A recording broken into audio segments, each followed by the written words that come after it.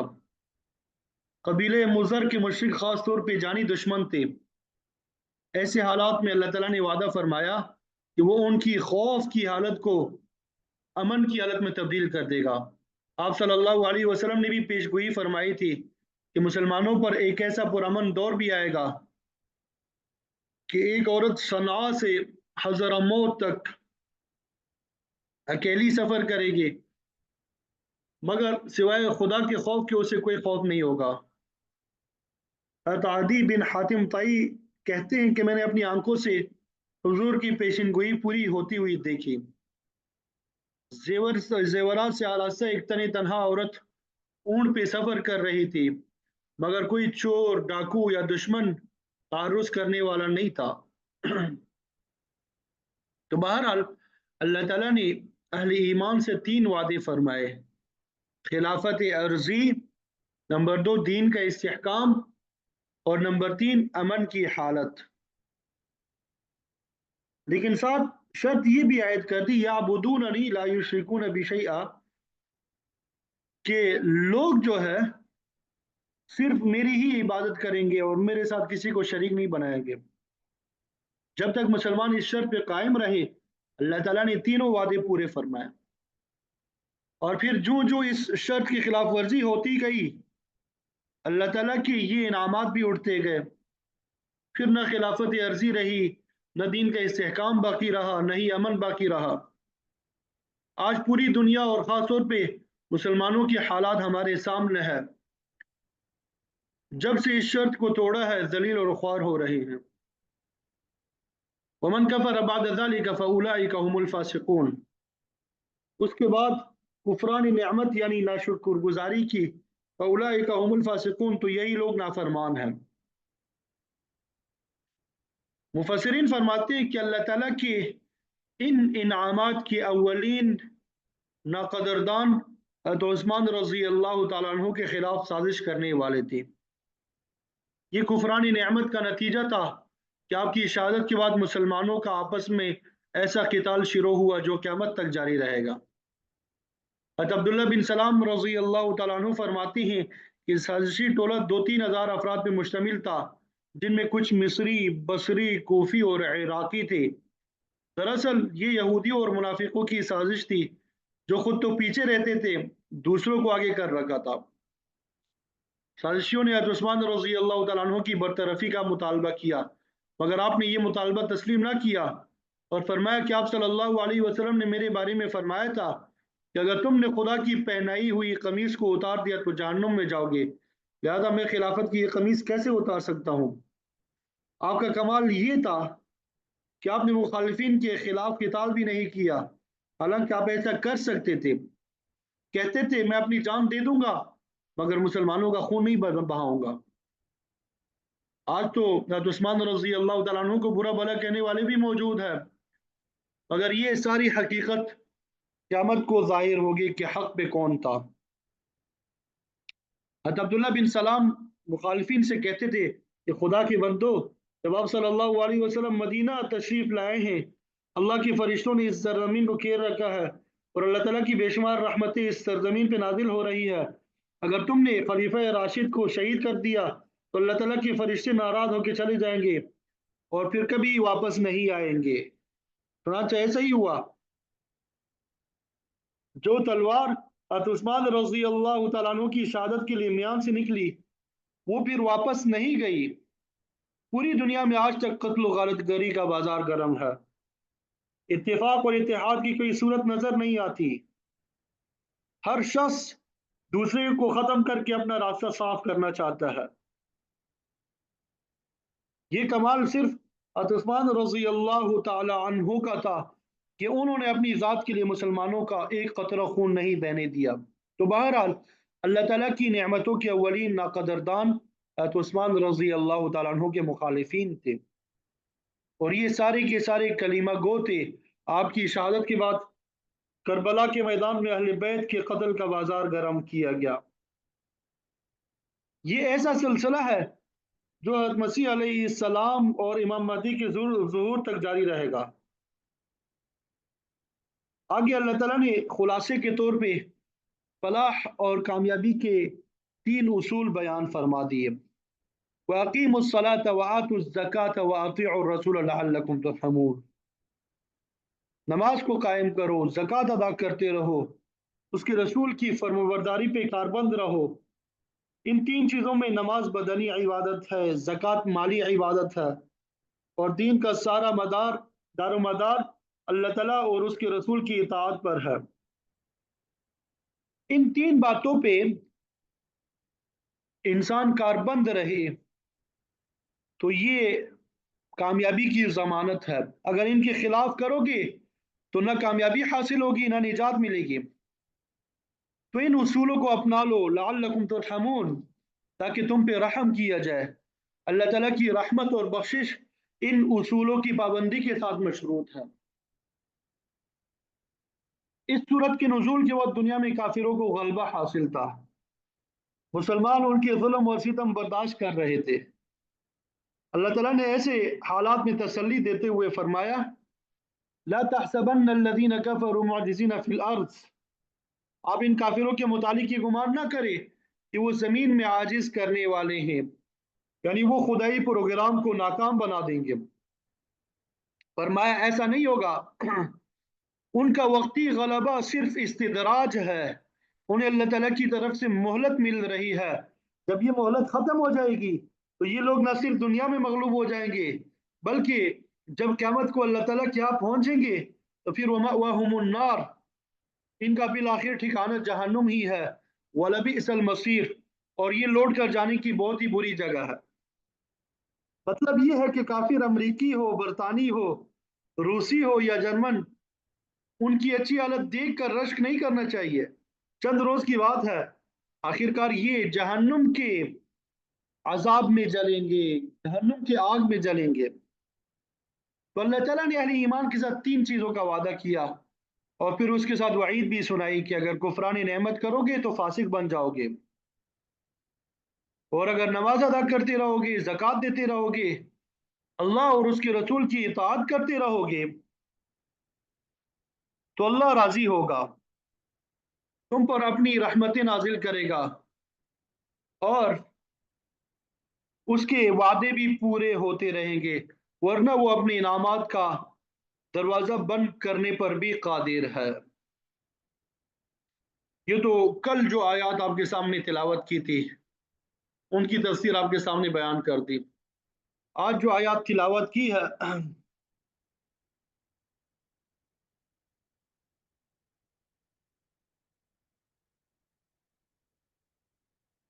اس میں استئذان کا مسئلہ بیان ہوا کہ جب آپ نے کسی کے گھر جانا ہے تو کیا آداب اختیار کرنے ہیں، اجازت کیسے طلب کرنی ہے۔ تو بتایا کہ اے ایمان والو، دوسروں کے گھروں میں جانا ہو تو بغیر اطلاع اور اجازت مت داخل ہوا کرو۔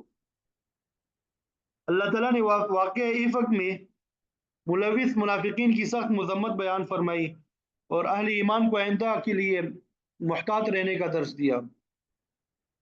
تو یہ جو مسئلہ استئذان ہے، اس آج کی آیت میں مسئلہ استئذان اور نظام عصمت اور عفت کے ساتھ یہ دونوں مربوط ہے۔ یا ایھا الذین آمنوا، اے ایمان والو، لیستأذنکم الذین ملکت ایمانکم، چاہیے کہ تمہارے غلام تم سے اجازت لے کے تمہارے پاس آ جائے۔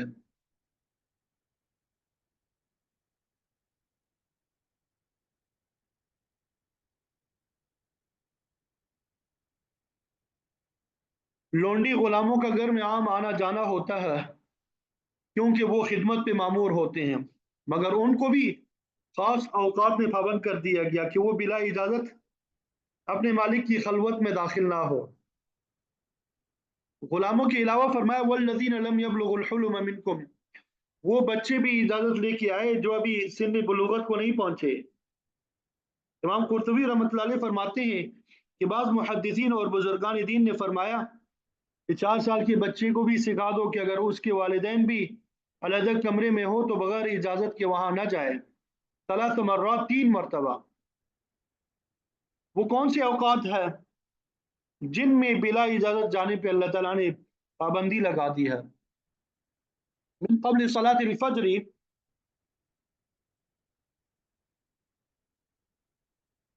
رات کے پچھلے پہر یعنی قبل از نماز فجر بغیر اطلاع اور بغیر اجازت مت داخل ہو۔ یہ حکم لونڈی غلام کے لیے بھی ہے اور ان بچوں کے لیے بھی ہے جو قریب البلوغ ہے۔ دوسرا وقت کون سا ہے؟ وحین تضعون ثیابکم من الظہیرہ، جب تم دوپہر کے وقت استراحت کے لیے اپنے کپڑے اتار دیتے ہو۔ خصوصاً گرمی کے زمانے میں عام طور پہ لوگ دوپہر کے وقت صرف دھوتی وغیرہ پہن کے آرام کرتے ہیں، تو اس وقت بھی سیدھے اندر چلے آنے سے منع فرمایا۔ اور تیسرا ممنوع وقت ومن بعد صلاۃ العشاء، نماز عشاء کے بعد بھی کسی کے ہاں بلا اطلاع نہ جاؤ کہ اس وقت بھی پردہ دری کا خدشہ ہوتا ہے۔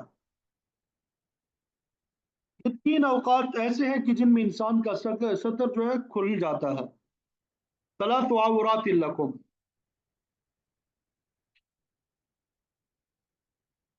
یہ 3 اوقات تمہارے بدن کھلنے کے ہیں، پردے کے اوقات ہے۔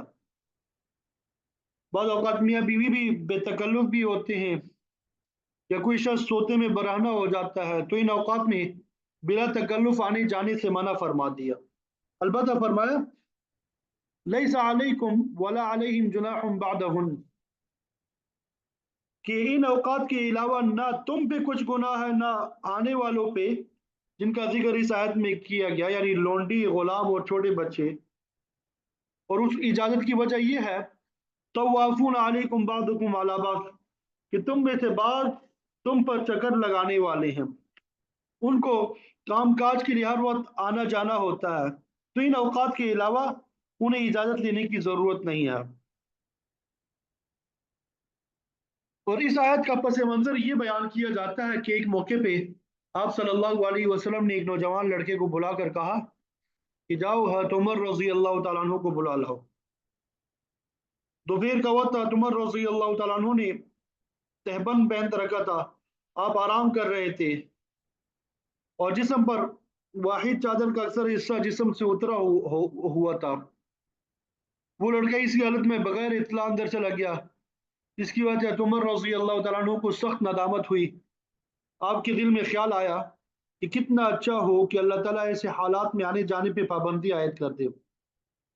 چنانچہ اللہ تعالیٰ نے یہ آیت نازل فرما کے عمر رضی اللہ تعالیٰ عنہ کی دعا قبول فرما لی۔ تو بہرحال مسئلہ یہی ہے کہ برہنہ حالت میں کسی محرم کو دیکھنا بھی جائز نہیں ہے، حالانکہ محرم سے تو پردہ نہیں ہوتا۔ محرم کو صرف چہرہ، سر، گردن، بازو، پنڈلی وغیرہ دیکھنے کی اجازت ہے، اس کے علاوہ جسم کے دیگر حصوں کو وہ بھی نہیں دیکھ سکتا۔ ماں، بیٹی یا بہن، وہ سب کے لیے یہی مسئلہ ہے، جسم کے پردے والے حصے کو نہیں دیکھ سکتا۔ اور ادھر مرد کے متعلق بھی یہی حکم ہے کہ ناف سے لے کے گھٹنے تک کا حصہ پردے والا حصہ ہے، اس کو کوئی غیر محرم نہ دیکھے۔ لا تنظر الى فخذ حی ولا میت، کہ کسی زندہ یا مردہ کی ران کی طرف مت دیکھو کیونکہ یہ حصہ اس کے صدر میں داخل ہے۔ کذالک یبین اللہ لکم الآیات،